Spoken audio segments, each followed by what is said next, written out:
We start where others stop. 남들이 멈춰야 할 때 우리는 그때 시작한다. 남들이 그만하면 됐어 했을 때 한두 스텝 더 해보시면 거기서부터 차별화가 시작되고 거기서부터 전에 없던 밸류가 만들어진다고 생각을 하거든요. 새로운 기술과 이종의 어떤 사례들을 나한테 적용할 수 있을까 없을까를 고민을 해서 그걸 실질적으로 적용을 하는 사람이 있고, 아 정말 아름다운 얘기다 하고 그냥 거기서 끝내는 사람들이 있거든요. 근데 이 중간 과정이 굉장히 힘들고 고통스러운 과정임에도 불구하고 시도를 하는 사람들이 있어요. 지금 이 시대에는 똑같은 문제도 새로운 관점으로 보고 새로운 기술을 적용시켜서 리딩을 하는 사람들은 옛날 방식에 얽매이지 않는 거죠. 저는 구글 커스터머 솔루션 팀에서 일하고 있는 조용민입니다. 중견기업들, 중소기업들, 스타트업들, 이런 기업들이 매출을 올리기 위해서 그리고 비즈니스 모델을 더 확고히 하기 위해서 밤낮 없이 고민을 하시거든요. 저희 구글이 가지고 있는 머신러닝 기술이라든지 마케팅 솔루션들을 적용을 시켜드리고 그 목적을 같이 달성하게 열심히 노력하고 있는 팀입니다.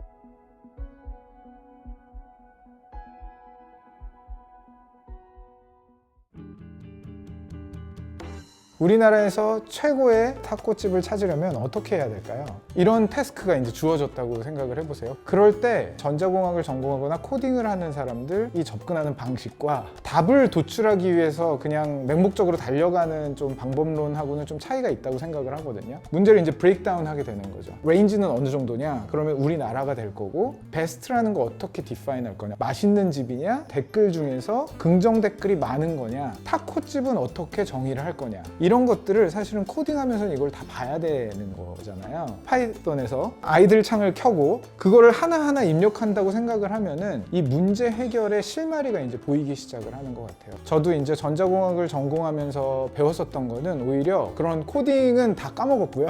그 문제 해결 방법론적인 측면은 아직 머리에 남아있는 것 같아요. 전에는 그 정도로 디테일한 고민을 했었는지 싶을 정도로 문제 해결을 위해서는 조금 더 디테일한 부분까지 고민을 해야 되겠구나 라는 부분을 체득했었던 것 같아요. 학부 전공을 하면서 전자공학 자체는 정말 기능적인 측면을 배우는 학문이구나 라는 것을 이제 느꼈어요. 그래서 이 도구를 어떻게 잘 활용할 거냐에 대한 경험을 되게 많이 해보고 싶어서 졸업하고 액센처에서 전략 컨설팅 쪽을 했고요. 그리고 IBM, 삼성전자에서 근무를 했습니다.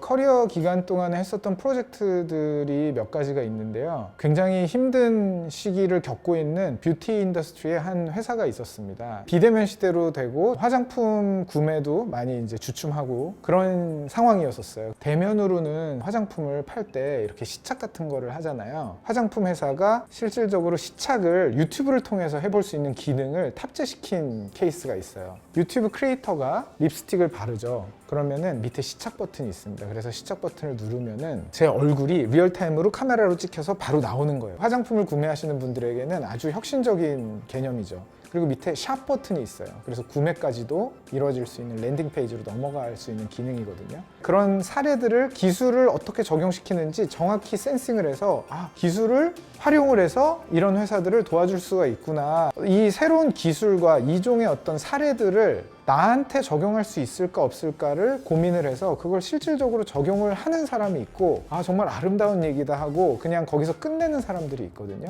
근데 이 중간 과정이 굉장히 힘들고 고통스러운 과정임에도 불구하고 시도를 하는 사람들이 있어요. 새로운 것들을 만들 때 그 희열과 밸류들을 많이 경험을 하게 되면서 더 많이 관심을 갖고 여러 가지 기술들을 좀 엮어봐야겠구나 라는 생각을 하게 됐습니다. 제가 결정적으로 좀 더 기술에 관심을 갖고 실용적으로 활용을 하는 것에 집중을 해야겠다라고 느껴진 게 뭐냐면, 스탠포드의 에릭 텔라 교수님이라는 분이 그리신 커브가 있습니다. 이게 뭐냐면 기술의 발전이요, 익스포넨셜 그로스를 한다는 거예요. 쭉 발전합니다. 사람이 활용하는 적용 능력은 똑같이 이제 커브를 만드는데 그만큼 기울기가 심하지가 않은 거예요. 근데 이 간극이 벌어지기 시작한 시점이 이미 지났다는 겁니다. 지금 우리가 5G 제대로 쓰고 있나요? VR, AR 제대로 못 쓰고 있고요. 머신러닝 제대로 못 쓰고 있습니다. 사람의 아이디어가 그 간극을 메꿔줘야 되거든요. 예를 들면 즉석밥을 대한민국 국민들이 언제 섭취를 가장 많이 할까를 조사하고 싶어요. 사람의 창의적인 고민이 이제부터 시작이 돼야 되는 겁니다. 어떤 기술을 쓸까? QR코드를 써보자. 우리가 즉석밥을 먹을 때 어떻게 하나요? 이렇게 뜯죠. 뜯고 나서 그 안에다가 QR코드를 2도 인쇄하는 겁니다. 거기다 이제 QR코드 QR코드 행사를 하는 거죠. QR코드를 찍었을 때 기프티콘을 준다든지, 그렇게 만든 즉석밥을 한 7,000개를 만들어서 배포를 하면은요,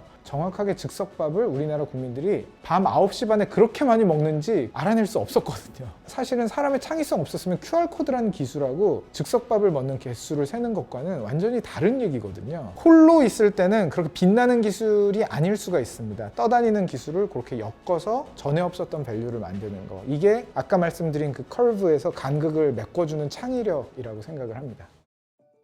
구글 전 직원은 매일매일 샌프란시스코에서 날라오는 데일리 인사이드라는 내용을 통해서 항상 기술을 업데이트를 다 받고 있습니다. 그런 기술들을 볼 때마다 와, 진짜 세상이 빠르게 가고 있구나. 세상의 속도는 지금 오늘이 가장 느린 거거든요. 더 점점 빨라질 거기 때문에. 그래서 항상 기회가 있고 그 기회를 어떻게 바라보느냐가 중요한 것 같아요. 다가올 미래에서 가장 빠르게 변화가 예측되는 그런 영역은 어디일까라는 질문을 굉장히 많이 받습니다. 근데 저는 항상 말씀드리는 것이 산업이 별로 중요하지 않다. 미래에 없어질 직업군 뭐 이런 거 별로 중요하지 않다라는 거예요. 왜냐하면 항상 생각지 못한 곳에서 기술이 구현돼서 새로운 디스럽티브한 밸류를 만들어내고 있거든요. 그래서 결국에는 어떤 산업이 될 것 같다라고 정의를 하는 것이 아니고, 기술을 오픈된 시각으로 보는 사람들이 많이 있는, 젊은 꼰대가 없는 영역, 그런 산업이 가장 많이 발전과 변화가 있지 않을까, 그런 생각을 합니다.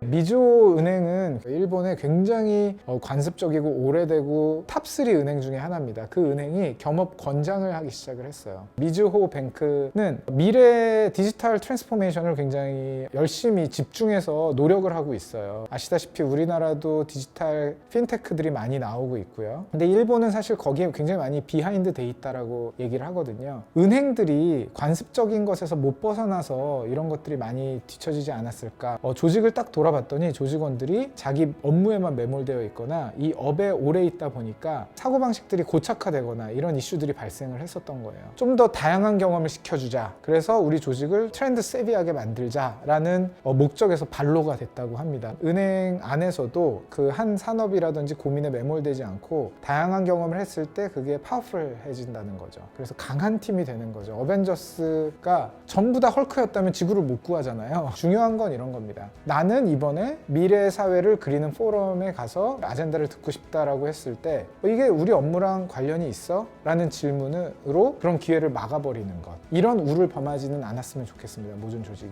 그게 업무랑 관련이 있고 없고는 사실은 아무도 모르는 겁니다. 다양한 경험에 노출을 시켜주는 것, 이것도 앞으로의 미래를 지향하는 조직들이 가져가야 될 어떤 덕목이지 않을까, 그렇게 생각을 합니다.